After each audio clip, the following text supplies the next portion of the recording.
ಸೇತುವೆಯಲ್ಲಿ ಬಿರುಕು, ಸಂಚಾರ ಸ್ಥಗಿತ. ಸಂಕೇಶ್ವರ ನರಗುಂದ ರಾಜ್ಯ ಹೆದ್ದಾರಿಯ ಭಾಗವಾಗಿರುವ ಇಲ್ಲಿಗೆ ಸಮೀಪದ ಘಟಪ್ರಭಾ ಎಡದಂಡೆ ಕಾಲುವೆಗೆ ಅಡ್ಡಲಾಗಿ ಸುಮಾರು 50 ವರ್ಷಗಳ ಹಿಂದೆ ನಿರ್ಮಿಸಿರಬಹುದಾದ ಹಳೆಯ ಸೇತುವೆ ಮೇಲೆ ಮಂಗಳವಾರ ಬಿರುಕು ಕಾಣಿಸಿಕೊಂಡಿರುವ ಹಿನ್ನೆಲೆಯಲ್ಲಿ ಸೇತುವೆ ಮೇಲಿನ ಜನ ಮತ್ತು ವಾಹನ ಸಂಚಾರ ಸಂಪೂರ್ಣ ಸ್ಥಗಿತಗೊಂಡಿದೆ. ಕರ್ನಾಟಕ ನೀರಾವರಿ ಇಲಾಖೆಯಿಂದ ನಿರ್ಮಿಸಿದ ಈ ಕಿರಿದಾದ ಸೇತುವೆ ಅಡಿಯಲ್ಲಿ ಕಲ್ಲಿನ ಬಾಂಧ ಕಂಬವು ಕುಸಿದ ಪರಿಣಾಮ ಸೇತುವೆಯಲ್ಲಿ ಬಿರುಕು ಮೂಡಿದೆ ಎನ್ನಲಾಗಿದೆ.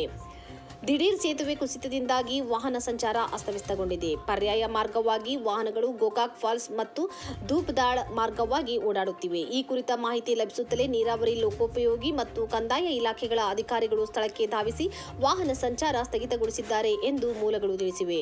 ಸೇತುವೆ ಪುನರ್ ನಿರ್ಮಾಣಕ್ಕೆ ಹಲವು ತಿಂಗಳುಗಳ ಅವಧಿ ತೆಗೆದುಕೊಳ್ಳಬಹುದು ಎಂದು ಸಂಬಂಧಿಸಿದ ಅಧಿಕಾರಿಗಳು ಮಾಧ್ಯಮ ಪ್ರತಿನಿಧಿಗಳಿಗೆ ಮಾಹಿತಿ ನೀಡಿದ್ದಾರೆ.